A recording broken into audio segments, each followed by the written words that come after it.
last Thursday, I got to see him in theaters.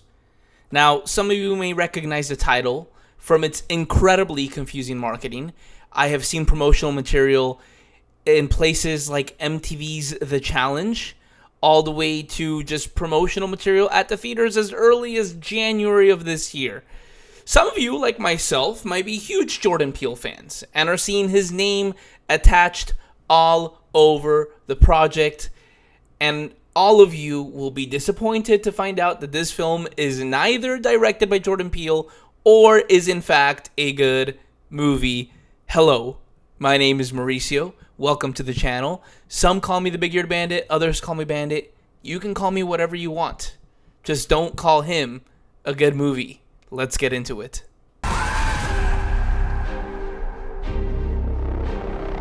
Alright, as we get started, I just want to give everyone a spoiler warning. We will be talking about everything that happens in this movie. I don't really care to give a non-spoiler review. Honestly, I don't think I'm going to be swaying anyone here on my review. I think anyone that's a fan of Jordan Peele and Monkey Paw Productions are going to see the movie anyways, and I think anyone that's outside of that is probably going to skip it. I think the marketing has been kind of all over the place, and I think the reviews coming in have been pretty rough.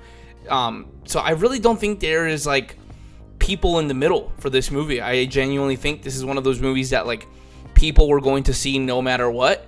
Even if I had known this movie was going to be bad ahead of time, which I wasn't sure. I had maybe an inkling, but I wasn't definitively sure that it was going to be bad. I was going to watch this anyways. And likewise, I think a lot of people are kind of fall into that camp. I think people love what Universal Studios does through Monkey Paw Productions. And I think people like Jordan Peele and his brand. And I'm one of those people. And I'm really disappointed that this movie was so far off his brand. All that being said, I think this movie will probably have an alright opening weekend. I guess we'll see it Sunday as I'm filming this video. My Chargers are currently getting not demolished, but they're losing to the Broncos, which I hate. This is me from the future. Just wanted to let you guys know that we beat the Donkeys. Chargers 3-0. Let's go. So we'll find out tomorrow how this movie did opening weekend. I have a feeling it's going to do all right.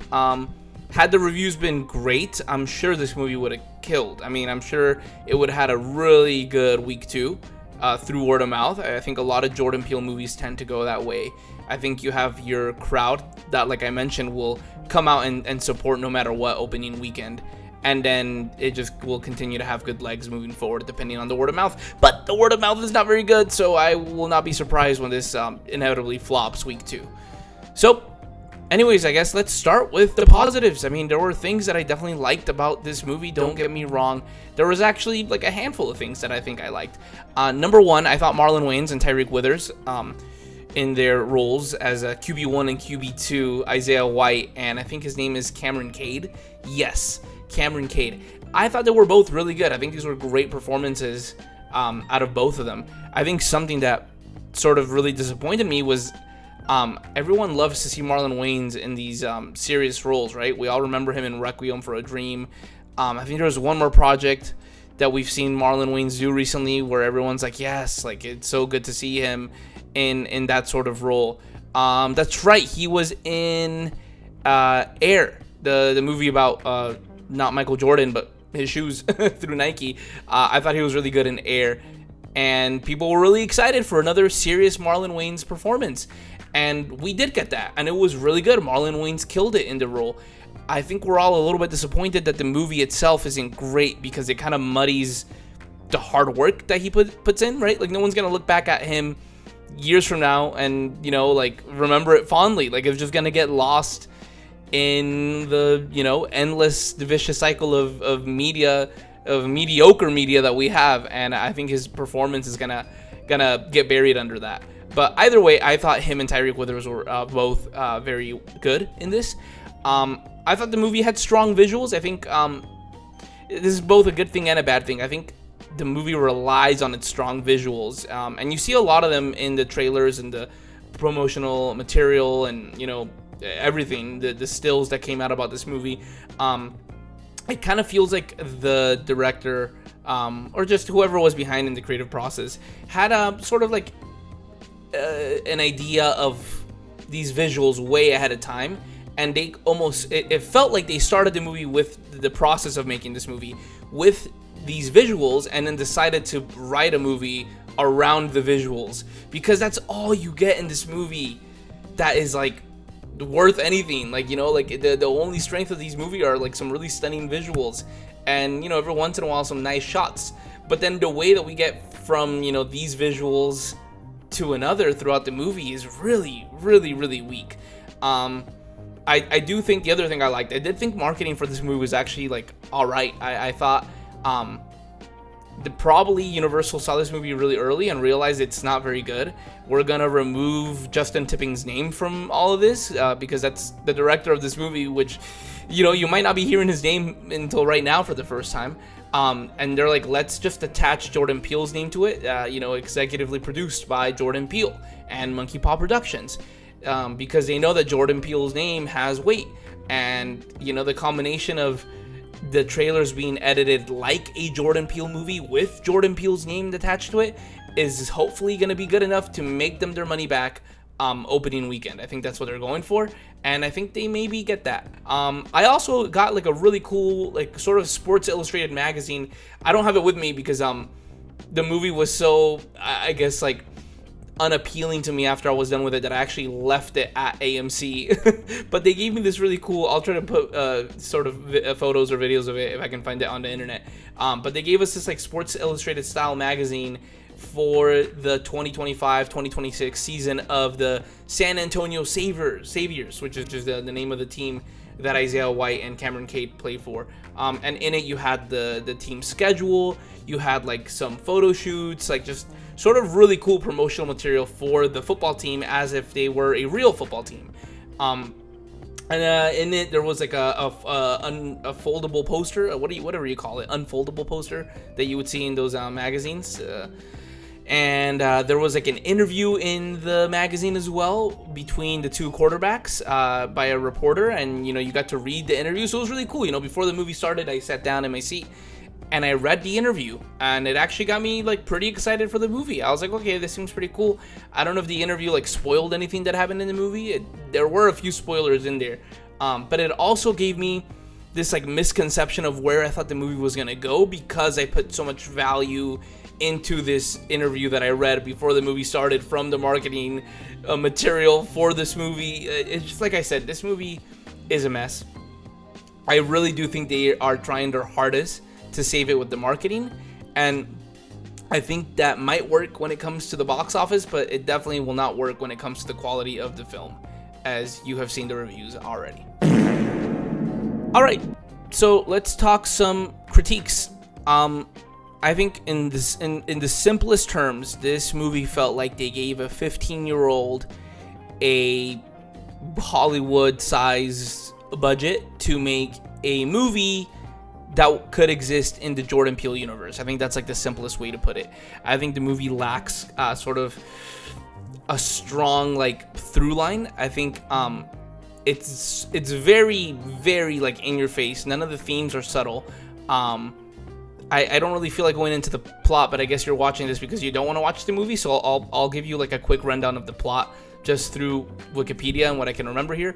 So you have the movie starts with child watching the Super Bowl and his team just wins the Super Bowl and the quarterback who's he snaps his leg and it's Paul George style of injury, legs down. Okay, we've come to the end of the video. I've realized that I've talked about this movie for like 40 minutes and I haven't even given my thoughts on it. I've just done like a plot summary, which I hate doing. I hate doing plot summaries. So I'm just gonna maybe cut out like 40 minutes of this and just talk about how I felt about the movie.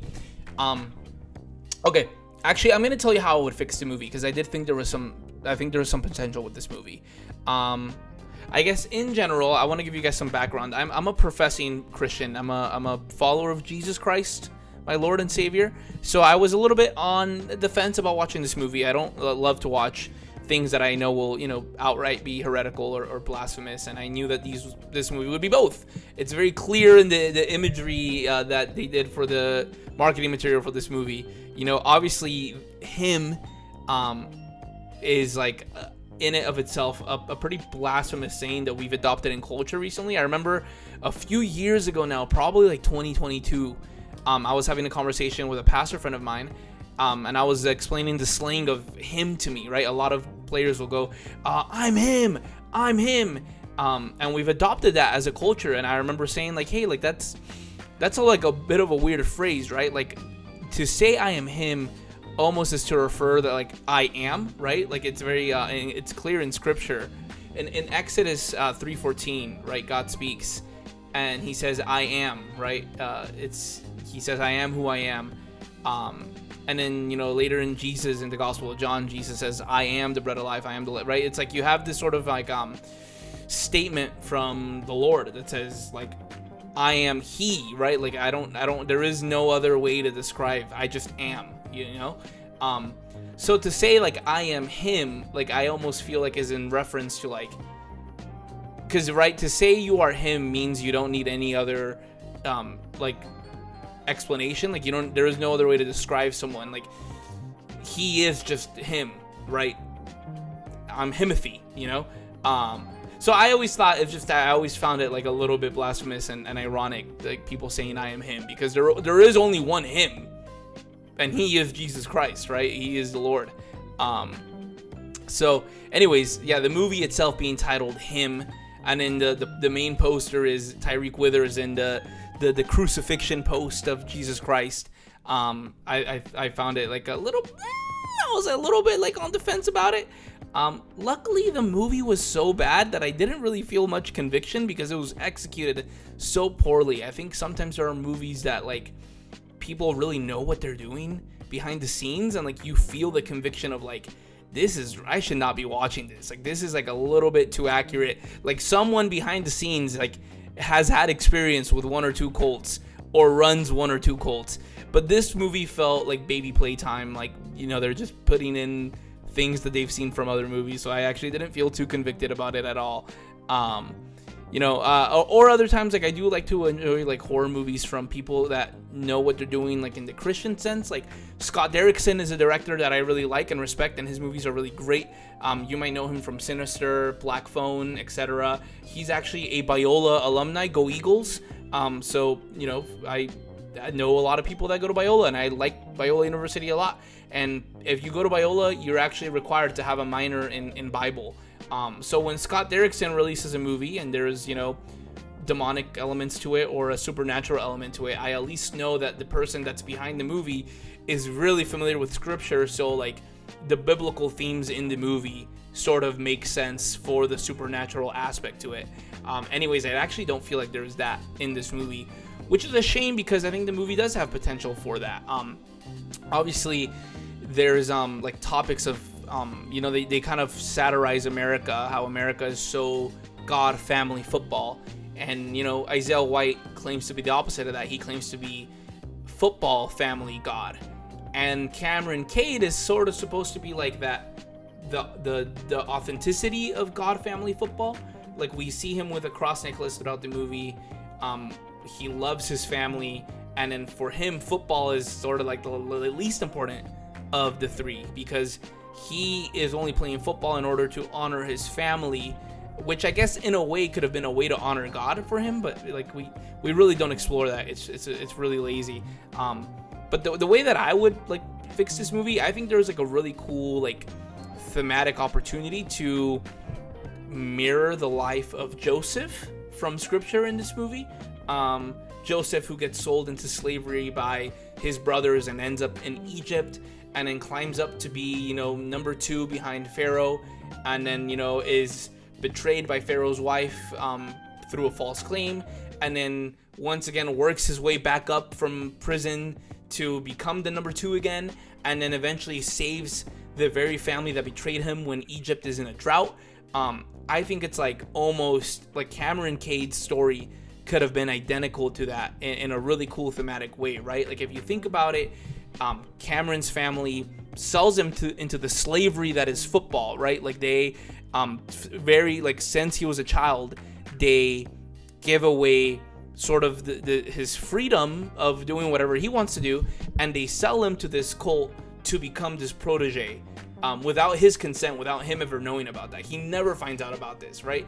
We see that his brother never had pure intentions. His father never had pure intentions. We're not too sure about his mother, how involved his mother was, but it's fair to assume that almost everyone knew except him, right? So he's sold into slavery just like Joseph was, right? And then you see him, just like Joseph, you see him make his way to the number 2 spot, right? He's QB2, right behind Isaiah White, who's the greatest of all time, right? Isaiah White plays the role of the Pharaoh in this movie, who, Cameron, like, earns his respect by working hard and by being, like being someone who could be just as good as him, but is not him, right? But no pun intended. And then, just like in the Joseph narrative, Pharaoh's wife wants Joseph to sleep with her, and he says no, right? He has this greater sense of morality, and he's like, no, I'm not.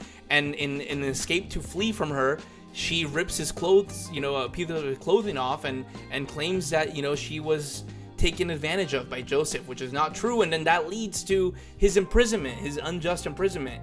And similar in this movie, we have a scene where Cameron wakes up after like a night of partying with Isaiah White's wife and her friends, whatever.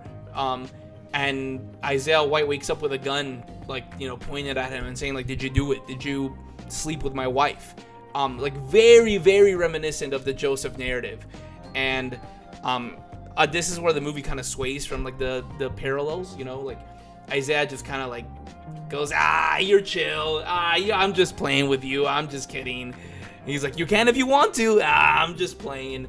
But I think this would have been like a great opportunity to put Cameron Cade in the doghouse and then have him earn the spot again of I can trust you again. Come be QB2. Welcome back. I can trust you. You've made it back to this position. And then all the way to the end, paying off at the end of the movie where maybe he does end up as someone that can provide for his family now that his family needs him, right? Because in the Joseph narrative, the brothers had sold him into slavery, eventually come back to him, not knowing who he is now, asking for provisions because there is a drought in the land, and without the provisions, their whole family will perish. And Cameron Cade could have worked his way up to the spot where he could have provided for his family, and now had to make the decision of will I forgive my family? Will I choose to love my family after what I found out they did to me, right? We have a situation where Cameron Cade finds out that he was sold into this cult to be this quarterback that he actually never wanted to be, and now his family needs him, and he has to choose to love his family and forgive his family for what they did and provide for them in a situation where only he could have provided. So, I think there's just a lot of opportunity for some cool parallels. But instead they chose to go with trendy visuals and I don't know, it's kind of like a TikTok movie. It's one of those movies that in a few years, you're going to see shorts from, or reels or TikToks, and you're going to see scenes from the movie, and everyone's going to go, wow, this looks pretty cool. What is this? How come I missed this? This looks like a good movie. Because it's good in 15-second increments with visuals and dialogue that is kind of iconic in some ways. But then when you watch it together in a 90-minute 2-hour sitting or however long the runtime is, you realize that this movie actually doesn't have much to say about anything and fails to deliver on a lot of things. So those are my thoughts. I think that is a cool way that I would have structured the movie personally. Maybe it was someone behind the project that maybe had a different vision. I think it could have gone that way. I think it does have some interesting things to say. It just doesn't execute them very well. It criticizes a lot of football culture in America, which I think is a huge idol. Absolutely. You look around, I'm wearing a jersey right now as we speak. I think it's a huge idol in our country, and I think a lot of people sacrifice the wrong things to achieve a dream that is actually unachievable. I think we put our kids through an insane amount of pressure to become something that they might not ever become, and throughout the process we realized that we missed out on real relationship with them because our whole connection to our children was actually the sports they played and not actually getting to know them, which is like we see that explored in the movie because Cameron has a really like strong connection to his dad that passed away. But in reflection, when we get to the movie, we realize that like he actually didn't know his father. Like all his father wanted for him was to become a quarterback in the, you know, football league of this movie. Like they actually don't have a emotionally vulnerable relationship. So anyways, those are my thoughts on him. I actually don't know if I said much because I don't know how much I'm gonna cut, because I kind of regret the 35 minutes of plot review that I did, and I don't want to release a 1 hour video on him. Are you kidding me? What are we doing here? So yeah, thank you for watching. Make sure you like and subscribe. I never say that in my videos, and I should. Make sure to like and subscribe. I would appreciate it. I love talking about film, and I want to include as many people on it as possible. And when you do that, it, I guess, gets it out to more people. I do this as a hobby though, so no pressure. I really don't care if you do like and subscribe. I'm telling you because I think that's what I've been trained to say in these things. Have a good rest of your evening. Thank you for letting me share my thoughts, and I guess a little bit about my faith. I didn't share much about my faith. I just kind of shared about Joseph, which is a part of my faith, I guess. All right, take care. Bye-bye.